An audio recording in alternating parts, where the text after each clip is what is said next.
Hello everyone, welcome back to our channel Student Desk by TT, and today we are going to discuss about the type of polysaccharides. and before starting the video, please like, share and subscribe our channel. आज हम बात करेंगे types of polysaccharides की। बेटा आज जो हम type of polysaccharide की आज बात करने वाले हैं ये basically on the basis of their function है कि वो उनके फंक्शन पे कितने टाइप के हमारे पॉलीसेक्राइड्स होते हैं। किसके बेसिस पे? उनके फंक्शन के बेसिस पे कि वो क्या फंक्शन कर रहे हैं। तो अगर हम बात करें on the basis of function जो है हमारे वो 3 टाइप के पॉलीसेक्राइड्स होते हैं।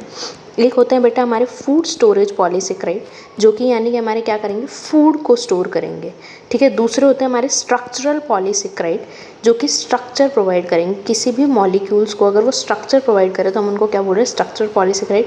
तीसरे होते हैं बेटा हमारे म्यूकोपॉलीसेक्राइड जो कि सिक्रीशन कराएंगे किसी न किसी स्लाइमी चीज़ का। तो उन पॉलीसेक्राइड्स को हम क्या बोलेंगे, म्यूकोपॉलीसेक्राइड बोलेंगे। एक एक करके इनके बारे में जो बात करेंगे तो सबसे पहले हम बात करेंगे फूड स्टोरेज के बारे में। सबसे पहला जो हमारा पॉलीसेक्राइड है डैट इज़ फूड स्टोरेज।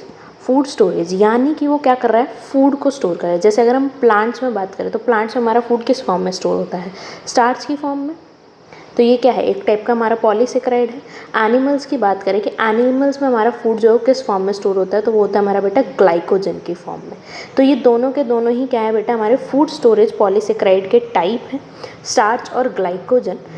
तो आइए सबसे पहले बात करते हैं स्टार्च की कि स्टार्च किस किस से बनता है। तो बेटा अगर मैं बात करूँ स्टार्च की, सबसे पहले तो पॉलीसेक्राइड है। पॉलीसेक्राइड है तो कौन सा पॉलीसेक्राइड है? लास्ट वीडियो में हमने बताया था कि एक हमारा होमोपॉलीसेक्राइड होता है, एक हमारा हेट्रोपॉलीसेक्राइड होता है। तो बेटा स्टार्च जो है ये आपका एक तरीके का होमोपॉलीसेक्राइड है, यानी कि इसके अंदर जितने भी शुगर मॉलिक्यूल्स हैं वो सारे के सारे एक जैसे ही हैं, सब एक के ही बने हुए हैं। तो ये क्या है हमारा बेटा, होमोपॉलीसेक्राइड है, जो कि किसका पॉलीमर होता है, हमारा अल्फ़ा डी ग्लूकोज का। किसका पॉलीमर है ये? अल्फ़ा डी ग्लूकोज का। आपको ये नहीं पता अल्फ़ा क्या है, डी क्या है, तो आप लास्ट वीडियोज़ जाके देख सकते हैं, उसमें बिल्कुल क्लियर है कि ये हमारा क्या है। ठीक है। तो स्टार्च की अगर हम बात करें, ये क्या है हमारा होमोपॉलीसेक्राइड है, अल्फ़ा डी ग्लूकोज से ये बना होता है। क्या है ये? अल्फ़ा डी ग्लूकोज से बना होता है। और ऑब्वियसली अगर ये प्लांट्स में रिजर्व फूड मटेरियल है तो किसका एंड प्रोडक्ट होगा बेटा, ये फोटोसिंथेसिस का। तो ये हमारा फोटोसिंथेसिस का जो है वो एंड प्रोडक्ट होता है। अब फोटोसिंथेसिस का एंड प्रोडक्ट आप कहोगे मैम आज तक तो हमने सिर्फ ग्लूकोज पढ़ा है फोटोसिंथेसिस का एंड प्रोडक्ट। तो बेटा एक्चुअल में होता क्या है, देखिए एक्चुअल में क्या होता है, ग्लूकोज बना। अब ग्लूकोज जो है वो स्टोर्ड नहीं हो सकता, तो ग्लूकोज हमारा कन्वर्ट होता है सुक्रोज में। फिर सुक्रोज जो है हमारा, सुक्रोज में क्यों कन्वर्ट हुआ, क्योंकि ठीक है जहाँ पे ये ग्लूकोज बना है वहाँ से हमें पूरी प्लांट बॉडी में ट्रांसपोर्ट करना है, तो ट्रांसपोर्ट करने के लिए हमें किस फॉर्म में चाहिए, फूड, सुक्रोज की फॉर्म में। फिर अगर हमें स्टोर करना है तो हम किस फॉर्म में करते हैं, स्टार्च की फॉर्म में। इसलिए मैंने लिखा ये एंड प्रोडक्ट ऑफ फोटोसिंथेसिस होता है।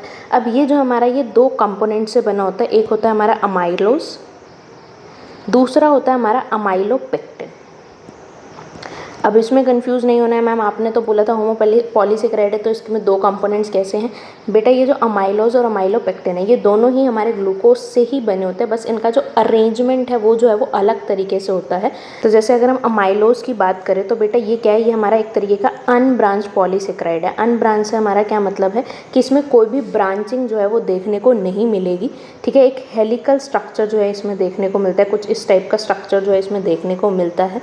ठीक है। यूजुअली ये हमारा 20 से 30% ऑफ स्टार्च बनाता है। 20 से 30% जो स्टार्च में क्या होता है हमारा अमाइलोज होता है। अब इसमें कोई भी ब्रांचिंग नहीं देखने को मिल रही है तो बेटा इसमें हमारी अल्फ़ा 1,4 लिंकेज देखने को मिलती है, यानी कि एक सेक्राइड का एक शुगर यूनिट का फर्स्ट कार्बन दूसरी शुगर यूनिट का फोर्थ कार्बन सेम ऐसे जो है वो बढ़ती जाती है। अभी इसका डायग्राम भी हम देखेंगे। ठीक है। देन हम बात करें बेटा अमाइलोपेक्टिन की।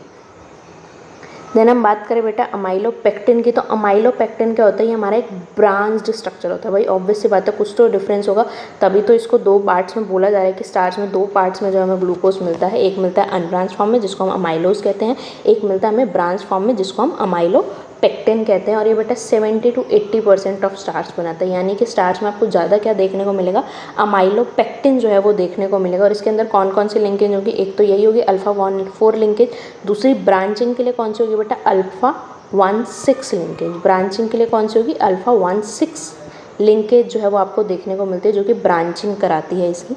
ठीक है। देखिए एक बार डायग्राम देख लेते हैं।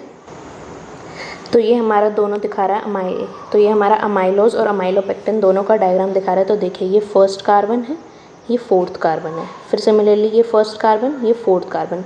अभी बताया है कि अमाइलोज क्या है हमारा, अनब्रांच है, तो ये इस तरीके से होता है। अब अमाइलोपेक्टिन में क्या हो रहा है कि जैसे ये एक चेन है और ये एक चेन है, इनको अगर हमें आपस में जोड़ना है तो यहाँ पे फर्स्ट और सिक्स कार्बन के बीच में जो हम वो बॉन्डिंग कराएंगे, जिससे कि हमारी जो है वो ब्रांचिंग हो सके। ठीक है, अब हम बात करते हैं अपने दूसरे स्टोरेज पॉलीसेक्राइड के बारे में, दैट इज ग्लाइकोजन, जो कि हमारा किसके अंदर देखने को मिलता है, एनिमल्स के अंदर देखने को मिलता है। एनिमल्स के अंदर जो ग्लूकोज स्टोर्ड होता है वो किसकी फॉर्म में होता है, ग्लाइकोजन की फॉर्म में होता है। इसलिए इसको बेटा हम एनिमल स्टार्च भी बोल देते हैं। इसलिए हम इसको क्या बोल देते हैं, एनिमल स्टार्च बोल देते हैं। ठीक है, मोस्टली हमारा एनिमल और फंगाई में जो हमारा फूड इसी फॉर्म में स्टोर्ड होता है। हम सभी को पता है एनिमल्स और फंगाई में जो हमारा फूड है वो ग्लाइकोजन की फॉर्म में ही जो है वो स्टोर्ड होता है। और इसको जब हम आयोडीन के साथ रिएक्ट कराएंगे तो बेटा ये हमारा रेड कलर देता है। जब हम इसको आयोडीन के साथ रिएक्ट कराएंगे तो क्या देगा, रेड कलर देगा। और जनरली ये हमारे 3000 ग्लूकोज मॉलिक्यूल को जो है वो कंसिस्ट करता है। अच्छा, जो हमारा अमाइलोपेक्टिन होता है ये यूजुअली 2000 से 20,000 तक ग्लूकोज मॉलिक्यूल्स को जो है वो कंसिस्ट करता है, जबकि जो हमारा माइलोज होता है ये हमारा 200 से 1000 मॉलिक्यूल्स जो है वो ग्लूकोज के कंटेन करता है। तो जो हमारा ग्लाइकोजन है ये सबसे ज़्यादा जो है वो सबसे ज़्यादा तो वैसे अमाइलोपेक्टिन कर रहा है। तो ग्लाइकोजन हमारे यूजुअली ग्लाइकोजन जो है हमारा वो बेटा 30,000 ग्लूकोज मॉलिक्यूल्स को जो है वो कंटेन करता है। अगेन ये भी हमारा जो है वो एक तरीके का होमोपॉलीसेक्राइड है।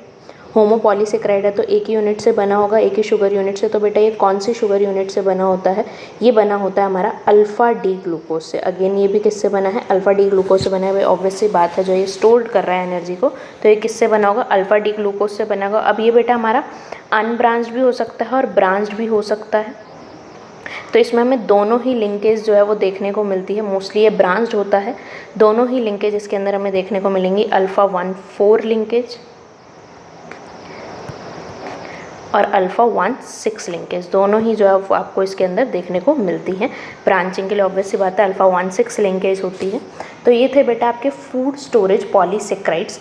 नेक्स्ट क्लास में जो हम वो बात करेंगे कि हमारे जो स्ट्रक्चरल पॉलीसेक्राइड है उनके क्या क्या एग्जाम्पल्स हैं, उनके बारे में जो हम वो बात करेंगे। That's it, thank you so much. Please like, share and subscribe our channel.